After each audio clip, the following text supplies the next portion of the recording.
অর্থ উপদেষ্টা বলেছেন যে ক্রিকেটার মুস্তাফিজকে ঘিরে ঘটনা বাংলাদেশ ভারত কারোর জন্যই ভালো নয়। এ বিষয়ে আপনি কি মনে করছেন? ভারতের সাথে আমাদের 5 আগস্ট পরবর্তী যে সম্পর্কের বাস্তবতা, সেই বাস্তবতায় আমরা মনে করি যে মুস্তাফিজকে আইপিএলে খেলতে না দেওয়ার যে সিদ্ধান্তটা, এটি ক্রীড়া জগৎ এবং আমাদের দুই দেশের সম্পর্কের জন্য আরেকটা নতুন টানাপোড়েন বা আমি বলবো যে নতুন বাঁক।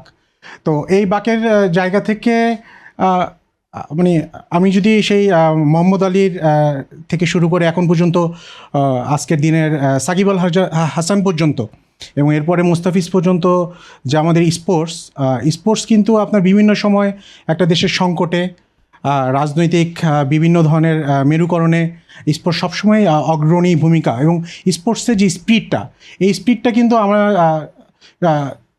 সংঘাতের বাহিরে আমাদের যে একটা সহমর্মিতা বা আমাদের যে সমান্তরালভাবে দুইটা দেশের একটা সম্পর্ক, সেই সম্পর্কের জায়গায় কিন্তু স্পোর্টস সবসময় একটা একটা দারুণ ভূমিকা রেখেছে। একমাত্র স্মার্ট সিটি বসুন্ধরা, আধুনিকতায় এক ধাপ এগিয়ে। তো আমি মনে করি যে ভারতের দিক থেকে বা ভারতের জনগণের দিক থেকে তারা আমাদের মুস্তাফিজের ব্যাপারে যে সিদ্ধান্তটা নিয়েছে, আমি মনে করি বাংলাদেশের জনগণ এটা ভালোভাবে নেয়নি, এবং আমাদের দ্বিপাক্ষিক সম্পর্কের উত্তরণের ক্ষেত্রে এটি আপাত দৃষ্টিতে আমার কাছে আরেকটি বড় বাধা বলেই মনে হচ্ছে। এক্ষেত্রে আজকে আরেকটা নিউজ এসেছে যে বাংলাদেশের বিপিএল এ কোনো ভারতীয় উপস্থাপিকা থাকবে না। এই বিষয়ে সর্দার আমিরুল ইসলাম সাগর কি বলছেন, আপনার কি মতামত? অতি জাতীয়তাবাদী আচরণ কারোর জন্য কখনো ভালো কিছু নিয়ে আসে না আর কি। আমরা যদি আমাদের পূর্বতন দেশ পাকিস্তান, অর্থাৎ যেটাকে পশ্চিম পাকিস্তান ছিল, সেদিকে তাকায় দেখি আর কি, যে যারা মহাজে সম্প্রদায়ের লোকজন পাকিস্তানে যখন মাইগ্রেট হলো, তাদের এত বেশি চাপ ছিলেন যে সেই চাপে পাকিস্তানের মতন একটা উর্বর ভূমি, পৃথিবীর যার আয়তন, আকার, এলাকা খুবই উন্নত, সেরকম একটা রাষ্ট্র শুধুমাত্র নষ্ট হয়ে গেল এই অতি জাতীয়তাবাদীদের চাপের কারণে আর কি। আজকে সেখানে $1 ইজিক্যাল টু প্রায় 300 রুপি আর কি, যাদের এই অবস্থা আর কি। তো আমরা সেদিকে যাত্রা করছি কিনা সেটা একটা খুব প্রশ্ন হতে পারে আর কি।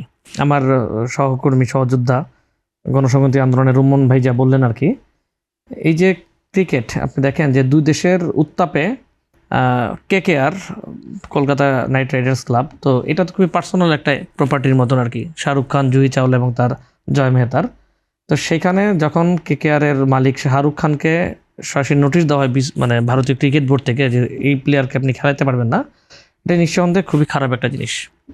আবার এটার প্রেক্ষিতে আবার আমরাও যা হচ্ছে বাংলাদেশ থেকে যে ক্রিকেট মানে বিপিএল সম্প্রচার বন্ধ করা, আমি IPL এর সম্প্রচারের ব্যাপারে আমার কিছু অবজারভেশন আছে। এটা আমাদের জন্য আসলে গ্রামগঞ্জে এত বেশি অনলাইন জুয়ার প্রসার ঘটাইছে যে আমি এটা আগে ভাবতাম যে এটাকে কীভাবে লিমিটেড করা যায় বা ভালো কিছু করা যায় কিনা আর কি, কিন্তু সেটা আমার অন্য ভাবনা। কিন্তু আমি যদি শুধুমাত্র মানে প্রতিপক্ষতা বা প্রতিদ্বন্দ্বিতার কারণে বা শত্রু জ্ঞান করে যদি এটাকে বন্ধ করি, যেটা হচ্ছে এখন, আবার তার জের ধরে আমাদের সামনে যে বিপিএলে ভারতীয় যে উপস্থাপিকা আছে তাকে সরায় দেওয়া, আমি মনে করি যে বাংলাদেশের ক্রিকেট এটা ইটসেলফ নিজের হওয়া উচিত।